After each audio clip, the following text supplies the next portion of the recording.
ലോകത്തെ piece maker എന്ന പേരിലാണ് ഇന്ത്യ അറിയപ്പെടുന്നത്. ഒരു പൊട്ടൻഷ്യൽ പീസ് മേക്കർ എന്നോ അല്ലെങ്കിൽ ഒരു പീസ് മേക്കർ പവർ എന്നോ അറിയപ്പെടാനാണ് ഇന്ത്യ ആഗ്രഹിക്കുന്നത്. റഷ്യ യുക്രൈൻ യുദ്ധമായിക്കോട്ടെ, ഇസ്രായേൽ ഹമാസ് യുദ്ധമായിക്കോട്ടെ, ഇന്ത്യ പറയുന്നത് ഞങ്ങൾ ഒരു പക്ഷത്തുമല്ല, ഞങ്ങൾ സമാധാനത്തിന്റെ പക്ഷത്താണ് എന്നാണ്. നേരത്തെ വന്നൊരു TV ഇന്റർവ്യൂവിൽ പ്രധാനമന്ത്രി നരേന്ദ്രമോദി പറഞ്ഞത് നമ്മൾ മാത്രമാണ് ഈ വിഷയങ്ങളിൽ കൃത്യമായ ഒരു സ്റ്റാൻഡ് എടുത്തിട്ടുള്ളത്, നമ്മൾ മാത്രമാണ് ഇതുവരെ ഒരു പക്ഷവും പിടിക്കാത്തത്, നമ്മൾ മാത്രമാണ് സമാധാനത്തിന്റെ പക്ഷത്ത് നിലനിൽക്കുന്നത് എന്നാണ് പ്രധാനമന്ത്രി നരേന്ദ്രമോദി ഇസ്രായേൽ ഹമാസ് യുദ്ധത്തെക്കുറിച്ചും അതുപോലെ തന്നെ യുക്രൈൻ റഷ്യ യുദ്ധത്തെക്കുറിച്ചും പ്രതികരിച്ചത്. ലോകത്ത് തന്നെ ഒരു പീസ് മേക്കർ പവറായിട്ട് ഇന്ത്യ മാറിയിട്ടുണ്ട് എന്നത് യാഥാർത്ഥ്യമാണ്. എന്നാൽ ഇന്ത്യ ഇങ്ങനെയൊക്കെ പറയുമ്പോൾ തന്നെ ഇന്ത്യ തങ്ങളുടെ പരമ്പരാഗതമായ സുഹൃത്ത് രാജ്യമായ ഇസ്രായേലിനെ സഹായിക്കുന്നു എന്ന് പറഞ്ഞുകൊണ്ട് രംഗത്ത് വന്നത് അൽ ജസീറയാണ്. ഞെട്ടിക്കുന്ന ചില വിവരങ്ങൾ അൽ ജസീറ പുറത്തുവിട്ടു. ഈ കഴിഞ്ഞ ജൂൺ 26-നാണ് അൽ ജസീറ ഇങ്ങനെ ഒരു വാർത്ത പുറത്തുവിടുന്നത്. അതായത് ഇന്ത്യയിൽ നിന്ന്, ചെന്നൈയിൽ നിന്നാണെന്നാണ് അവർ പറയുന്നത്. കഴിഞ്ഞ മെയ് 15-ന് അതിരാവിലെ ഒരു കാർഗോ കപ്പല് ബോർക്കം സ്പാനിഷ് തീരത്തിലേക്ക് എത്തുകയാണ്. ഈ കപ്പല് തീരത്തേക്ക് അടുപ്പിക്കാൻ ഒരുങ്ങിയപ്പോൾ അവിടെ ചില പ്രതിഷേധങ്ങൾ ഉണ്ടാവുകയാണ്. തുറമുഖത്ത് പാലസ്തീൻ പതാകകളും മറ്റുമൊക്കെ വീശിയുള്ള പ്രതിഷേധങ്ങൾ നടക്കുന്നു. ഇസ്രയേലിലേക്ക് ആയുധങ്ങൾ കൊണ്ടുപോകുന്ന ഒരു കപ്പലാണിതെന്നും ഈ കപ്പൽ ഈ തീരത്തിലേക്ക് അടുപ്പിക്കാൻ കഴിയില്ല എന്നും ഈ കപ്പൽ ഏതെങ്കിലും തരത്തിൽ തീരത്ത് അടുപ്പിക്കാൻ താല്പര്യപ്പെടുന്നെങ്കിൽ ഇത് പരിശോധിക്കേണ്ടതുണ്ട്, ഇത് നിറച്ച ആയുധങ്ങളാണ് എന്നുമാണ് അവിടെ കൂടിയ ആളുകളെല്ലാം തന്നെ, പ്രതിഷേധക്കാരെല്ലാം തന്നെ പറഞ്ഞത്.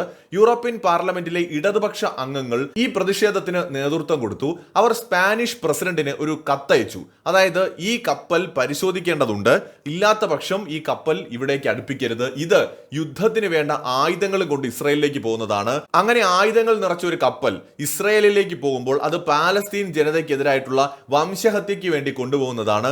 അത്തരത്തിലൊരു കപ്പൽ ഇവിടേക്ക് കൊണ്ടുവരാൻ പറ്റില്ല എന്ന് കൃത്യമായിട്ടുമുള്ള ഒരു നിലപാട് പ്രതിഷേധക്കാരെടുക്കുന്നു. ഇതിനെതിരെ അന്വേഷണം വേണമെന്നൊക്കെ അവർ ആവശ്യപ്പെടുന്നുണ്ട്. എന്നാൽ ഇവിടെ പ്രതിഷേധമുണ്ടെന്ന് മനസ്സിലാക്കിയ കപ്പൽ അധികൃതർ ഈ സ്പാനിഷ് ഗവൺമെന്റ് ഇത്തരം ഒരു വിഷയത്തിൽ ഈ കപ്പൽ അവിടെ തങ്കൂരമിടാൻ അനുവദിക്കണമോ വേണ്ടയോ എന്ന ഒരു തീരുമാനമെടുക്കുന്നതിന് മുമ്പ് തന്നെ അവിടേക്ക് പോകേണ്ടതില്ല, അവിടെ നിർത്തേണ്ടതില്ല എന്നൊരു തീരുമാനമെടുത്തിട്ട് അവരവിടെ നിന്ന് തിരിച്ചു പോവാണ്.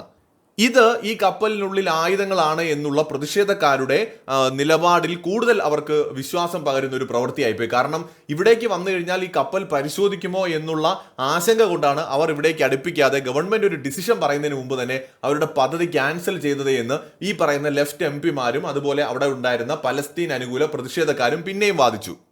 അൽ ജസീറയുടെ റിപ്പോർട്ടിൽ പറയുന്നത് അനുസരിച്ച് ഏകദേശം 30 ടണ്ണോളം ആയുധങ്ങൾ, സ്ഫോടക വസ്തുക്കൾ അടക്കമുള്ള ആയുധങ്ങൾ ഇതിനകത്ത് ഉണ്ടായിരുന്നുവെന്നും ഇത് ഇന്ത്യയിൽ നിന്നാണ് പുറപ്പെട്ടത് എന്നുമാണ് അവർ പറയുന്നത്. മറൈൻ ട്രാക്കിംഗ് സൈറ്റുകളെ ഉദ്ധരിച്ചുകൊണ്ട് അൽ ജസീറ റിപ്പോർട്ട് ചെയ്യുന്നത് ഇത് ചെന്നൈയിൽ നിന്ന് പുറപ്പെട്ടതാണ് എന്നാണ് അവർ വ്യക്തമാക്കുന്നത്. അവർ പറയുന്നത് നമ്മൾ ഔദ്യോഗികമായിട്ട് ഇത് അംഗീകരിക്കുകയോ സമ്മതിക്കുകയോ ചെയ്തിട്ടില്ല.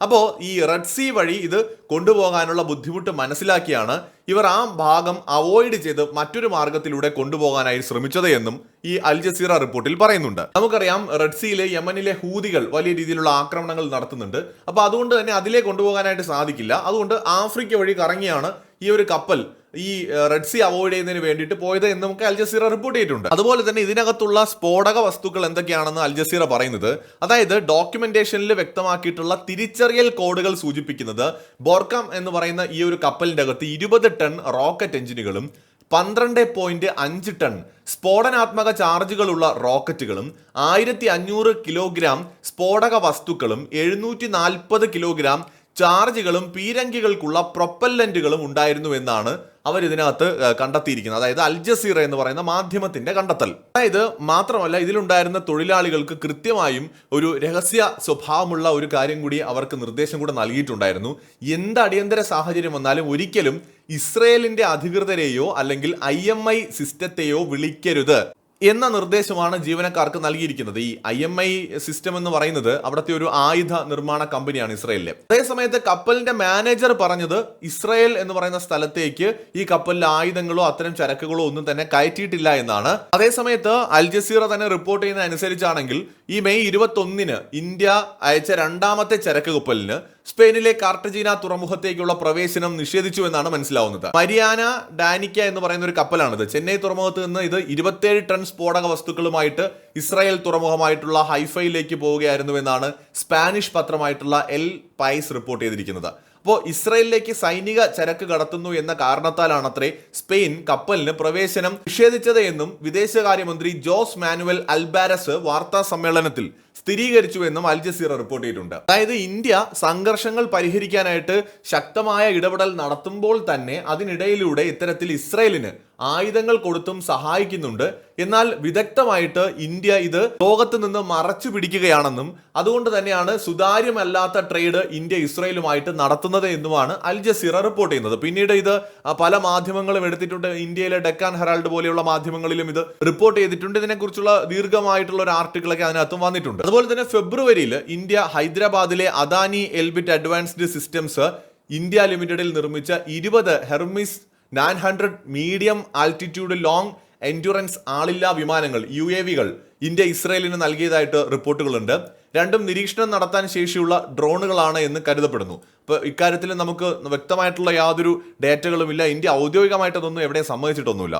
വ്യക്തമായ നിരീക്ഷണം നടത്താൻ ശേഷിയുള്ളതും വേണ്ടി വന്നാൽ യുദ്ധത്തിനും ബോംബാക്രമണം നടത്താനും ഒക്കെ ശേഷിയുള്ള UAVകളാണ് ഇന്ത്യ ഇസ്രായേലിന് കൊടുത്തതെന്നാണ് ഡെക്കാൻ ഹെറാൾഡ് റിപ്പോർട്ട് ചെയ്തിരിക്കുന്നത്. ഒരു രാഷ്ട്രം വേണമെന്നുള്ള നിലപാടിൽ ഇന്ത്യ ഉറച്ചു നിൽക്കുമ്പോഴും ഗാസയിലെ ജനങ്ങൾക്ക് അടിയന്തരമായിട്ടുള്ള സഹായങ്ങൾ എത്തിച്ചു കൊടുക്കുമ്പോഴും ഇന്ത്യ ഇസ്രായേലിനുള്ള പിന്തുണ പിൻവലിച്ചിട്ടില്ല എന്നാണ് ഇതൊക്കെ തെളിയിക്കുന്നത് എന്നാണ് ഡെക്കാൻ ഹെറാൾഡും അൽ ജസീറയും റിപ്പോർട്ട് ചെയ്തിരിക്കുന്നത്. ഏറ്റവും ഒടുവിലായിട്ട് ഗാസയിലെ നുറേസാത്ത് അഭയാർത്ഥി ക്യാമ്പിൽ ഐക്യരാഷ്ട്രസഭയുടെ അഭയകേന്ദ്രത്തിൽ ഇസ്രായേൽ ബോംബാക്രമണം നടത്തിയതിനു ശേഷം ഇസ്രായേൽ യുദ്ധവിമാനങ്ങൾ ഉപേക്ഷിച്ച മിസൈലുകളുടെ ശകലങ്ങൾ മെയ്ഡ് ഇൻ ഇന്ത്യ എന്ന് ലേബൽ ചെയ്തതായിട്ടുള്ള ആരോപണങ്ങൾ ഉയരുന്നതായിട്ടും ഡെക്കാൻ ഹെറാൾഡ് പറയുന്നുണ്ട് അവരുടെ ന്യൂസ് റിപ്പോർട്ടിനകത്ത്. അതേസമയത്ത് തന്നെ ചില പ്രതിരോധ വിദഗ്ധരുടെ അഭിപ്രായത്തിൽ ഇന്ത്യ ഇസ്രായേൽ ബന്ധത്തിന്റെ പ്രധാന കാരണമെന്ന് പറയുന്നത് രണ്ട് രാജ്യങ്ങൾക്കുമിടയിലുള്ള ഡിഫൻസ് റിലേഷൻഷിപ്പ് കൂടിയാണ്. അതായത് ഇന്ത്യയെ ഇസ്രായേലും ഇസ്രായേൽ ഇന്ത്യയും പരസ്പരം സഹായിക്കാൻ പ്രതിജ്ഞാബദ്ധരാണ് എന്നാണ് പ്രതിരോധ വിദഗ്ധർ പലരും അഭിപ്രായപ്പെടുന്നത്. ഇസ്രായേൽ ഇന്ത്യയുടെ 4ാമത്തെ ഡിഫൻസ് എക്യുപ്മെന്റ്സ് ഒക്കെ സെയിൽ ചെയ്യുന്ന പാർട്ണറാണ്. അതുപോലെ തന്നെ ഇന്ത്യയുടെ ഏറ്റവും വലിയ കസ്റ്റമറാണ് ഇസ്രായേൽ, ഇസ്രായേലിന്റെ ഏറ്റവും വലിയ കസ്റ്റമറാണ് ഇന്ത്യ. അതോടൊപ്പം തന്നെ നമുക്കറിയാം കാർഗിൽ യുദ്ധത്തിലടക്കം ഇസ്രായേലാണ് ഇന്ത്യയെ സഹായിച്ചിട്ടുള്ളത്. നമുക്ക് അടിയന്തര സഹായം ആവശ്യമായിരുന്നു ആ സമയത്ത്. കാരണം പ്രതികൂല സാഹചര്യങ്ങളിലുള്ള ഒരു യുദ്ധമായിരുന്നു കാർഗിലിലേത്. അടിയന്തരമായിട്ട് നമുക്ക് വേണ്ട സഹായം അപ്പോൾ നമുക്ക് പെട്ടെന്ന് കിട്ടിയത് ഇസ്രായേലിന്റെ അടുത്തു നിന്നാണ്. ആ സൗഹൃദം ഇന്ത്യയും ഇസ്രായേലും തമ്മിൽ എക്കാലവും ഉണ്ട്. ആ കടപ്പാട് അങ്ങോട്ടുമുണ്ട്. ഇന്ത്യയും അതിന് പ്രത്യുപകാരമായിട്ട് ഇപ്പോൾ ഇസ്രായേലിനെ സഹായിക്കുന്നതാണ് എന്നാണ് അന്താരാഷ്ട്ര മാധ്യമങ്ങൾ പറയുന്നത്. അവിടെയും ഇന്ത്യയുടെ ഔദ്യോഗിക സ്ഥിരീകരണമൊന്നുമില്ല. ഇന്ത്യയിലെ മുൻ ഇസ്രായേൽ അംബാസിഡർ ഡാനിയൽ കാർമോൺ പറയുന്നത്, അതായത് കാർഗിൽ യുദ്ധത്തിൽ 1999 ഇസ്രായേൽ ഇന്ത്യയെ വളരെയധികം സഹായിച്ചിട്ടുണ്ട്. ഇന്ത്യക്കാർ എപ്പോഴും അത് പറയാറുണ്ട്. അവർ ഒരിക്കലും അത് മറന്നിട്ടില്ല. അതുപോലെ തന്നെ അതിന് ഒരു റിട്ടേൺ ആയിട്ട് അല്ലെങ്കിൽ അതിനൊരു പ്രത്യുപകാരമായിട്ടായിരിക്കാം ചിലപ്പോൾ ഇന്ത്യ ഇന്ന് ഇസ്രായേലിന് ഫേവറായിട്ട് ചെയ്യുന്നത് എന്നാണ് അദ്ദേഹം പറയുന്നത്. പക്ഷെ അദ്ദേഹം ഒഫീഷ്യലി ഇതൊന്നും കൺഫേം ചെയ്തിട്ടില്ല ഇങ്ങനെ ആയുധ കൈമാറ്റം നടക്കുന്നു എന്ന്. അപ്പോൾ ചുരുക്കി പറഞ്ഞാൽ ഇന്ത്യ ഗവൺമെന്റ് സമാധാനം വേണമെന്ന ശക്തമായ നിലപാടെടുക്കുന്നുണ്ട്. അത് റഷ്യ യുക്രൈൻ യുദ്ധത്തിലാണെങ്കിലും ശരി, ഇസ്രായേൽ ഹമാസ് യുദ്ധത്തിലാണെങ്കിലും ഇന്ത്യക്ക് ആ നിലപാടാണ്. UN-ലടക്കം ലോകത്തോട് ഇന്ത്യ അത് പറയുന്നുണ്ട്. അതിനുവേണ്ടി ഇന്ത്യ പരിശ്രമിക്കുന്നുണ്ട്. പക്ഷെ നമ്മുടെ കൂടെ നമുക്കൊരു പ്രശ്നം വന്നപ്പോൾ നിന്നിട്ടുള്ള രാജ്യങ്ങളെ ഇന്ത്യ കൈവിടുന്നില്ല എന്നാണ് ഇതിൽ നിന്ന് മനസ്സിലാവുന്നത്. ഒരു ഉദാഹരണം പറഞ്ഞാൽ, റഷ്യക്ക് വേണ്ടത് ഇന്ത്യയിൽ നിന്ന് ആയുധങ്ങളായിരുന്നില്ല, സാമ്പത്തിക സഹായമായിരുന്നു. അവരിൽ നിന്ന് കണക്കില്ലാത്ത എണ്ണ വാങ്ങി ഇന്ത്യ അവരെ സഹായിച്ചു. അതേ സമയത്ത് തന്നെ ഉക്രൈന് വേണ്ട അടിയന്തര സഹായങ്ങൾ ഇന്ത്യ നൽകുകയും ചെയ്തു. എന്ന് വെച്ചാൽ മരുന്നുകൾ, മറ്റ് മെഡിക്കൽ എക്യുപ്മെന്റ്സ്, ആഹാര പദാർത്ഥങ്ങൾ, ഇതൊക്കെ നൽകിയിട്ടുണ്ട് ഇന്ത്യ. അതായത് അവരെ ഇന്ത്യ സഹായിച്ചിട്ടുണ്ട്. പക്ഷേ നമ്മളെ പരമ്പരാഗതമായിട്ട് നമ്മുടെ ഒപ്പം നിൽക്കുന്ന റഷ്യക്ക് ഒരു ആപത്ത് വന്നപ്പോൾ ഇന്ത്യ കൈമലർത്തി കാണിച്ചിട്ടില്ല. ആയുധം നേരിട്ട് കൊടുത്തില്ല എങ്കിലും ഇന്ത്യ ഈ തരത്തിൽ അവരിൽ നിന്ന് എണ്ണ വാങ്ങി സഹായിക്കുക എന്ന് പറഞ്ഞാൽ അതിനേക്കാൾ വലിയൊരു സഹായം റഷ്യക്ക് കിട്ടാനുണ്ടായിരുന്നില്ല ആ സമയത്ത്. ഇനി ഇസ്രായേൽ കാര്യം വന്നാൽ, ഇതൊക്കെ ഞാൻ പറയുന്നത് ഇന്ത്യ ഗവൺമെന്റിന്റെ ഒഫീഷ്യലായിട്ടോ എവിടെയും കൺഫർമേഷൻ ഇല്ല. റൂമറുകളും അൽ ജസീറ പോലെയുള്ള അന്താരാഷ്ട്ര മാധ്യമങ്ങളിൽ പറയുന്ന കാര്യങ്ങളെ മാത്രം അടിസ്ഥാനപ്പെടുത്തിയാണ്. അങ്ങനെ നടന്നിട്ടുണ്ടെങ്കിൽ ഇതായിരിക്കാം കാരണമെന്ന് മാത്രമേ ഉള്ളൂ. നമുക്കൊരിക്കലും നമ്മുടെ ഗവൺമെന്റ് അക്സെപ്റ്റ് ചെയ്യാത്തൊരു കാര്യം ഇന്ത്യ ചെയ്തു എന്ന് നമുക്കൊരിക്കലും ഒരു സ്റ്റേറ്റ്മെന്റ് പറയാൻ പറ്റില്ല. അപ്പോൾ അൽ ജസീറ റിപ്പോർട്ട് ശരിയാണെങ്കിൽ, ഇന്ത്യ ഇസ്രായേലിനെ സഹായിച്ചിട്ടുണ്ടെങ്കിൽ, ആയുധങ്ങൾ ഇസ്രായേലിന് കൊടുത്തിട്ടുണ്ടെങ്കിൽ, അതിന്റെ കാരണം കാർഗിൽ യുദ്ധത്തിലടക്കം നമ്മളെ ഇസ്രായേൽ സഹായിച്ചിട്ടുണ്ട്.